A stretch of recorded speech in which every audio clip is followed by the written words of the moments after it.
Wow, get a load of this thing, huh? This is the first ESP E-II I've ever laid hands on. It's an E-II M-I. I gotta say, it looks pretty good on me, doesn't it? But unfortunately, it's not mine. This is a friend's. He recently just bought it used, had it sent to me, and he's gonna come pick it up at a later date. Just letting me demo it here, and I don't know if he's gonna get it back. But for being used, it's in pretty fantastic condition. I'm not sure what year this is from, but really the only sign of any wear are these kind of marks there. I'm sure you can see this finish they call black satin. So yeah, a lot of guys are complaining about these satin finishes, leaving these marks here, and I get it, because I'm seeing them here. I have maybe 1 or 2 guitars with satin finishes, but I haven't really gotten those marks on there. I use regular polishes, all that, and they hold up fine. But this one, you can definitely see that on. I see some wear a little bit on the back, but otherwise, there isn't a single dent on this thing or anything. So it's fantastic. And like I said, well, first impression is just, wow. Feels extremely well made and feels great to play.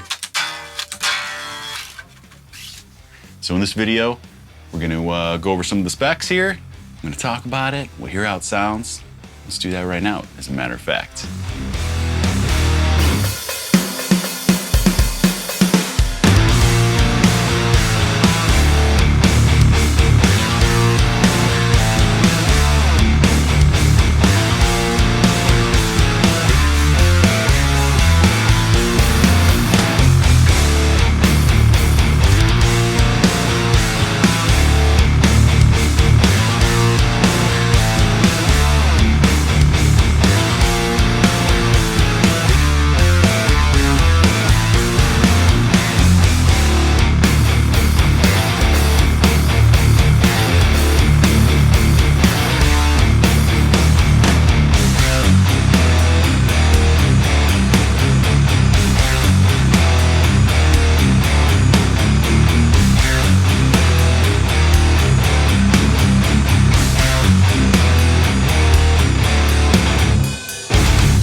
Okay, so yeah, I mean, the specs on this guitar, I mean, despite not having a Floyd, I mean, could have been made perfectly for me. Everything I like, all the usual suspects, alder body, maple neck, neck through construction, and the neck just feels really good.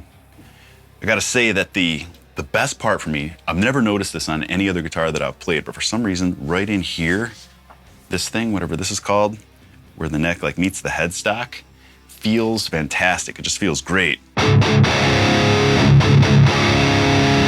Like when I'm jamming around, I've only played a little bit here, but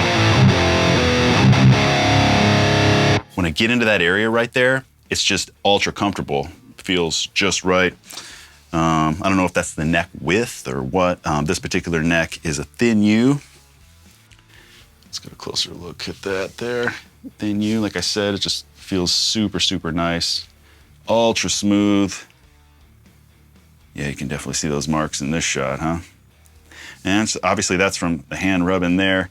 I don't know, and everybody's got a different picking style, so I don't know. I don't feel like I would put that there. I don't know what that is. I never even touched that spot, but definitely right here. Got a little bit back up in here somewhere. Maybe that's from like an arm. Maybe the guy was wearing a watch. No.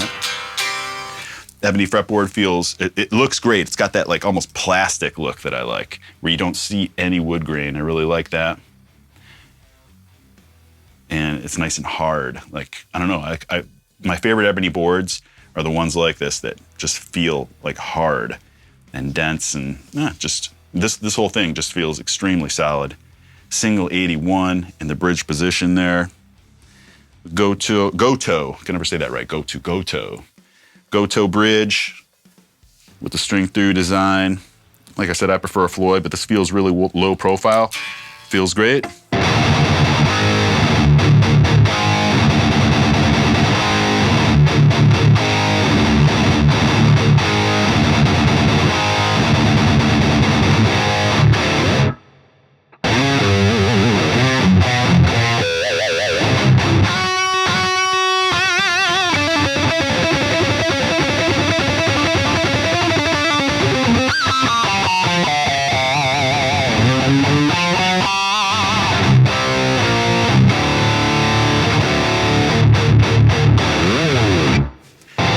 24 extra jumbo stainless steel frets.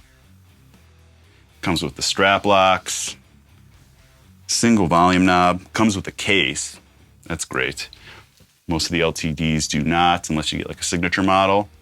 And this does. We got the Goto locking tuners. Those feel nice there. A made in Japan, I don't know if you can see that if it's focusing or not, but a made in Japan sticker, which is kind of weird. It's like anybody could just do that then, just get a sticker and put it on a guitar. You got to paint that in there, I think, to let them know it's authentic. But yeah, I could feel it's actually a sticker on there that says made in Japan, which I know is a very important thing to a lot of guys. But yeah, these E-II along with the ESPs, as far as I know, are all made in the, or wait, maybe ESPs are now made in the American shop? I can't remember. But anyways, the E-II says made in Japan there.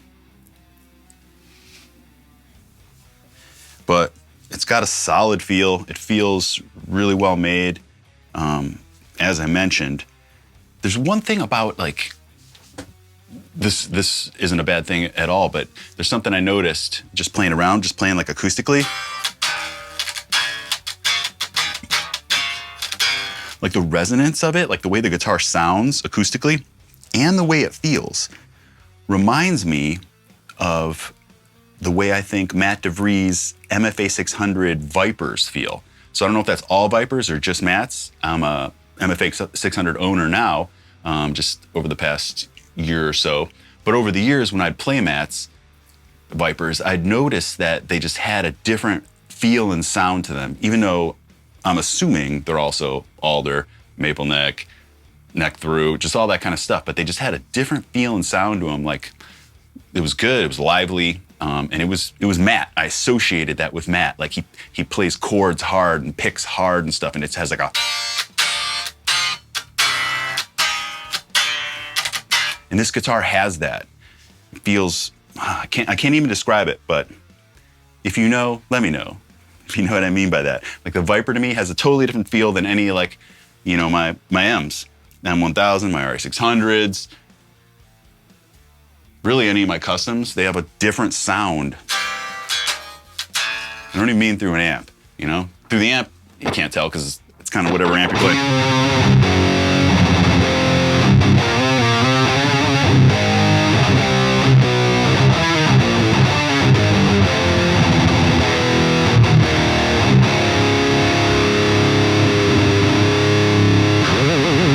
But yeah, I could play this thing all day.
So I think that's kind of it. Not much to say. I mean, these E-IIs are kind of like in a class of their own, but I love the LTDs. I love everything as well, but these are at a higher price point. I believe this one's going for like a little over $2,000. So I think that's appropriately priced. This definitely feels like a $2,000 guitar to me. And probably the third time I've said it, but it just feels really well made, and that's important to me. If you get that feel, you get that sense. So sure enough, just a straight beauty.